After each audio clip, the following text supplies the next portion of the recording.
Hello, welcome to the Healthy Alternatives podcast. I am DocChristine Sauer with DocChristine.com. Today's show is a recording of my radio show of the same name. Enjoy! Good afternoon, this is Dr. Christine Sauer, your host of the show Healthy Alternatives, here on 97.5 CIOE FM with livestream on communityradio.ca every Thursday at 12 noon Atlantic Standard Time. Thanks for tuning in today. In this show, I will talk, mostly with guests, about all aspects of health, healthcare and wellness, from conventional to alternative and everything in between. My mission for this radio show is to help change people's lives for the better by informing them about different options to get and stay healthy and well so they can choose for themselves which option might work in their case. And if you feel you are stuck in a dark place, I want to tell you, don't give up. There is a light at the end of the tunnel for you too.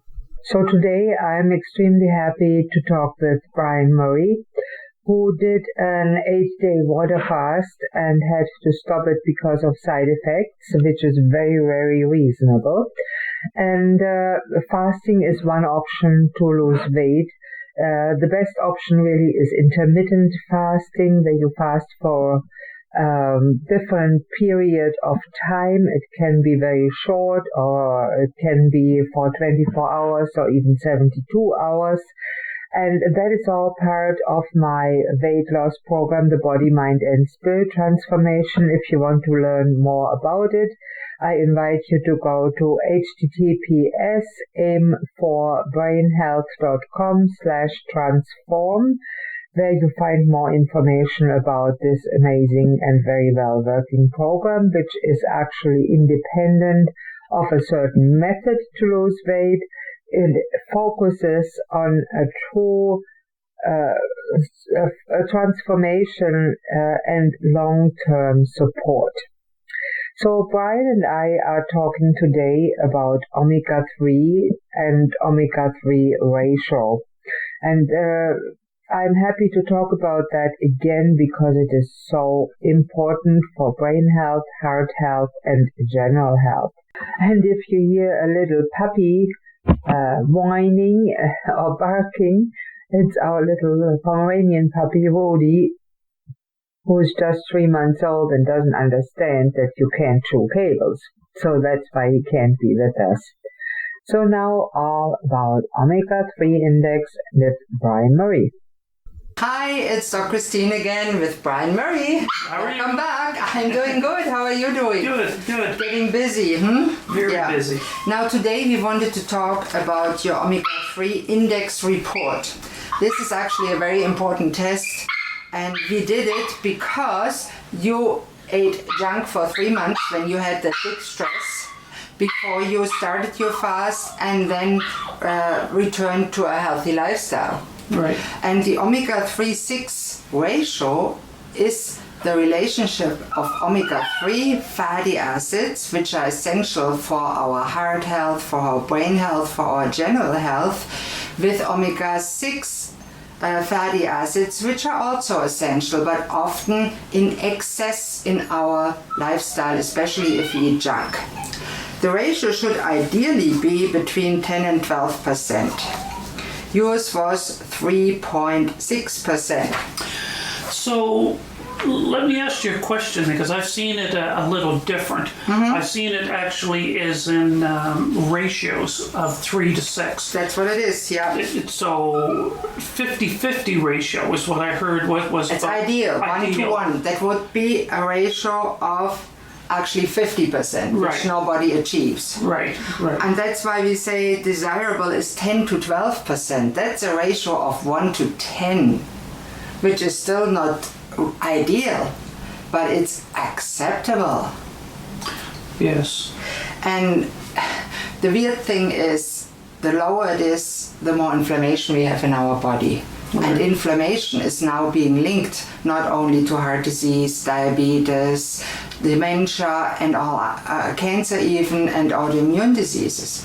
So inflammation can be caused by many things, and our modern diet, high in junk food, high in denatured vegetable oils that are really not good for you, and low in healthy saturated fats and omega-3 unsaturated fats that are mostly found, the EPA DHA variant, in fish and seafood, krill oil, fish oil, fatty fish, the smaller the better, anchovy, mackerel, herring, sardines, tuna to a certain extent. It has quite high mercury. Wild salmon, I'm not a fan of it because it is extinct. It can be extinct if you eat too much of it. But farmed salmon really is not that good. It only has half of the omega-3s and so many toxins. So it's tough, but when you need supplements, you have to go a good preparation. But I find it very interesting that after only 3 months of eating junk, your omega-3 index was in the red danger zone. Right. 3 months increases your risk for heart disease, stroke, dementia, diabetes, and all those nasties that we don't want. Now, you get more with your omega-3 index. Yeah, I'm not really familiar with this here. This is up your alley, talking about this here. So maybe you could just explain it all. I don't have too much to say because I didn't really understand a lot of it. And here actually they put the ratios in those things that you know. Yours is 8.5 to 1, which is still not good. Desirable is 3 to 1 to 5 to 1, omega-6 to 3.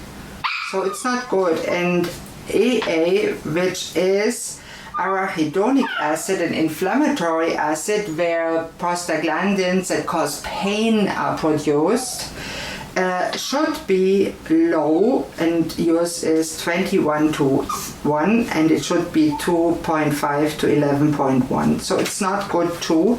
So that is something that produces pain, and it also can produce anxiety, depression, and depletes your dopamine in the brain. It's really serious with the omega-3s. Okay, and you get your trans fat index, and thankfully, through the elimination of trans fats out of our foods, your index is good. Hey. Because even our junk food does not contain trans fats much anymore, unless you eat icing out of the jar or something like that. Which some people do. I did it when I came to Canada. I was so depressed, I ate whatever came across. It's really not good. Now you get a full fatty acid profile report. That's really interesting. And it shows you how much actually you have in alpha-linolenic acid, in EPA, in DPA, and in DHA, and in omega-6 fatty acids, especially the linoleic acid. And that has been actually linked to better health. So that's good. It's in olive oil, for example, linoleic acid. And then we have, of course, the thing that vegans or vegetarians say. They don't want to eat fish. They don't want to eat fish oil. The only source of actually DHA and EPA in non-marine animal vegetation is algae oil, which is very expensive. But it is there, but you have to take a lot. And the other source of omega-3 from plant sources that many people say is seeds like flax seeds. But that is alpha-linoleic acid. And that has to be transformed by the body into what the body needs, which is EPA and DHA. That's the cell building blocks. Every cell membrane has it. Now, the ratio of transfer from ALA, from plant sources like seeds, to EPA and DHA, in most people is less than 1%. It's really bad, and in some people it's as low as 0.1%. So it could be that even if you eat flax seeds all you can, you are still deficient in EPA and DHA and have brain issues. So it's always good to measure that with a little stick in your finger, and there it is. So is brain issues the only issue? No. Omega-3 fatty acids, it's really just a chemical term. There's omega-3 with a double bind in the 3 position, omega-6s with a double bind in the 6 position, omega-9s with a double bind in the 9 position. They are all important for us, but in our modern lifestyle, usually we eat way too many omega-6s. Mm-hmm. All prepared foods, fatty, fried foods, for example, when you buy them, are fried in vegetable oil. It's cheap. That is high in denatured, degraded omega-6. And that gets built in your cells and sadly makes the cell membranes unstable. So then the unstable cell membranes can break down, cause cancer, inflammation, and all the associated illnesses from depression, anxiety, aggressiveness, Alzheimer's, to cancer, heart disease, and diabetes, and autoimmune diseases. It's really not a good thing to be deficient in omega-3s, and it has been identified more important for your heart health than the cholesterol ratios that we do regularly in medicine. Actually, cholesterol is a necessary building block for our cell membranes. When we have too little, we die. There are good statistics from over the years on 100,000 of people that higher cholesterol, total cholesterol, HDL, LDL, let's just call it cholesterol. High cholesterol, especially in women, reduces your risk of heart attacks and dying by up to 40%. It's we can talk about that one day. I researched a lot of that. I was the poster child for why not to take cholesterol drugs. I had like 20 side effects, and we'll post that one day. We do that. Yeah, I done it about 15 years ago, and it was bad. I got everything. I was the poster child. Why not to take them? And when I researched them, I realized that there's a chance that it can decrease your chance of having a heart attack. If you already had a heart attack, especially. But even they say if you didn't, there is a chance that it can decrease it. But it increases other things. The lower it goes, the higher your incidence of other things go. And I won't get into all the topics of that because we'll talk about that. But it's like, now the doctor has to make a judgment call. Is lowering the cholesterol to prevent the heart attack more beneficial than the other things that by lowering the cholesterol will increase your chances of getting? So somebody's got to make this call, and when you do the research on it, it's like kind of 50-50. And this brings us to the end of the first half of today's broadcast here on 97.5 CIOE FM Community Radio. Please tune in after the commercial break for more.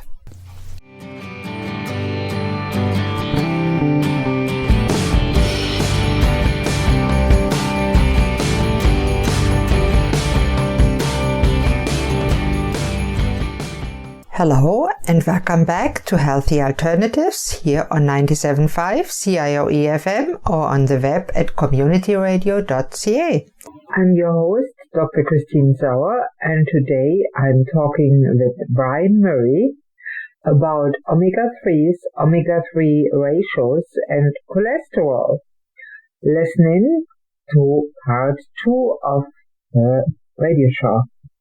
So in part 1, we covered the general omega-3 ratio, and we ended by talking about cholesterol-lowering medications, and the real science behind that, because there's really not much real evidence that it reduces deaths from heart disease, and especially from all causes. So listen in as Brian and I discuss this further. I did the research too, and interestingly, all the studies on statins have been skewed to a certain way. They reduce the risk for heart attack, but 100 people have to take a statin for 5 years for one heart attack to be prevented, and the all-cause mortality, that means your risk to die from whatever, is higher. So the risk from a heart attack is lower, but your risk of dying from whatever is higher. Well, now, is that worth it? Well, my results when I was researching it was that the lower your cholesterol goes, the higher your incidence of colon cancer was. Not just that, dementia, mental illness, heart attacks in the end is higher with low cholesterol. It's hard to believe, but it's true. There was there's two types of strokes you can have, and I forget which. It's a hemorrhagic stroke, that is a bleeding, right. And there's an ischemic stroke, and that is caused by clogged arteries. Right. That's the one that they want to prevent, but it really doesn't. Right. So it's your chances of stroke increases, your chances of colon cancer increases, and your chances of heart attack decreases. Maybe. So do you want to have a heart attack, or do you want to get colon cancer? Do you want to have a heart attack, or do you want to get dementia? That for me is worse. Sure. And the reason that it may prevent heart attacks, it's only valid for populations that eat a high omega-6 ratio diet, because they did a comparison of cholesterol and omega-3 concentrations in blood, and the omega-3 concentration actually was more accurate in predicting heart attack risk than the cholesterol. And they have a lot of epidemiologic data from different cultures and populations. The Japanese, for example, eat a ton of fat. Their cholesterol is very high. They have a very low risk of heart attacks because they eat their fat as fish and seafood. The opposite in the Russian countries, and I just subsum them, the fat consumption is not that good, not that much. The cholesterol is rather on the lower edge, and even if the risk like smoking and all is allowed for, the Russians have 1,800 times higher heart attack risk without having higher cholesterol. So what's going on? Maybe it's not the cholesterol, maybe it's just an association. Statistic and association is two very different things. There is, for example, an association of soap use and intelligence. People that use more soap are on average more intelligent. Now, does soap causes you to be intelligent? Now, that's a classic example that people don't believe. But if you say the same things about cholesterol and heart disease, suddenly it's more believable. I don't know why. It's the same association. The problem I had, and one of the statistics I remembered was the cholesterol drugs is a big deal. Worldwide, North America especially, it's one of the most prescribed drugs. Blah blah blah. They get kids on most it now. Revenue for pharmaceutical industry. And every 0.1 that they drop, it adds 1 million people in North America that now have to take the drugs. Plus, the people who are taking the drugs have to take more because they have to get that number down even more. So the billions of dollars that's being made by the pharmaceutical companies just by having the government say, well, let's go from 3.9 to 3.8 or whatever, makes enormous amounts of money. And especially in North America, where we are driven by money. Is it any surprise that the numbers keep dropping and the profits keep going up? And the thing is, on the other hand, Alzheimer's is increasing rapidly. Yes. Now, is that an association? Is it genetic? No. Is that a coincidence? I don't know. There's no clear cause and relationship, but it's proven that very low cholesterol increases your risk for Alzheimer's. So maybe you shouldn't. And there's actually studies on people with familiar high cholesterol that is over 1,000 in the old units. That's extremely high. they don't die from heart attack more often than others. They live just as often in the 70s and 80s. And that study is from 1966. There's a lot of good old studies before we had the tendency to believe everything that the pharmaceutical industry tells us. And there's good drugs and there's cases where those drugs are appropriate. But I personally choose not to take them. But please, if you are on a statin or another cholesterol-reducing drug, do not stop it without first talking to your doctor about your individual case, because it can be risky if you stop it and do not have the right diet in place or have certain diseases that actually make them helpful. So please do not just stop any medications because other people say so. Ask your healthcare provider, your licensed physician, for advice first. But I found the Omega-3 6 ratio test and the fatty acid analysis that comes with it very, very helpful to determine your risk for dying and heart disease and other diseases, as well as guide you in determining how much to substitute and if your substitution is actually working. Because there's the problem with most scientific studies. They measure the intake of omega-3s maybe, and they do not measure the actual levels of omega-3s in your blood. And that can be very different depending on your gut microbiome, the bacteria in your gut. The absorption of fish oil can be very different, and also depending on when you eat them, what you have with them, because like all fat-soluble substances, they are better absorbed when you eat them with dietary fat. So if you choose to eat a very low-fat diet and then add fish oil capsules, you might not absorb them properly. So that's all considerations to take, and I invite you to contact me at communityradio.ca or at Christine@DocChristine.com if you would like to have your own omega-3 6 ratio done, and it's not very expensive. And it is a test that everybody should have regularly, together with other tests. And before I close this show, I would like to invite you, if weight loss is an issue with you, for your family, if you know somebody that has tried it before and gained it all back, is yo-yo dieting, if you're not sure which of the hundreds of diets out there is for you, please contact me and I'll talk to you. There's no strings attached. I'll be happy to guide you in a direction that will work for you. And the easiest way to contact me is to just book one of the free appointments, no strings attached, on my website. My website is DocChristine, so it's DocChristine, DocChristine.com.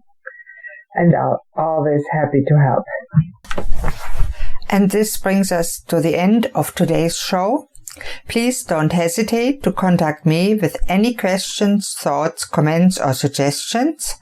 Or if you'd like to contact me, my email here is Christine@communityradio.ca, or you can contact me through my website, DocChristine.com, DocChristine.com. I'm always grateful for any feedback. You might not know this, but this is a volunteer-run non-profit radio station, and we even have an art gallery. If you're local and you'd like to drop in, we are at 11 Glendale Avenue, Lower Sackville, Nova Scotia. Thank you all for listening to Healthy Alternatives. I'm your host, Dr. Christine Sauer.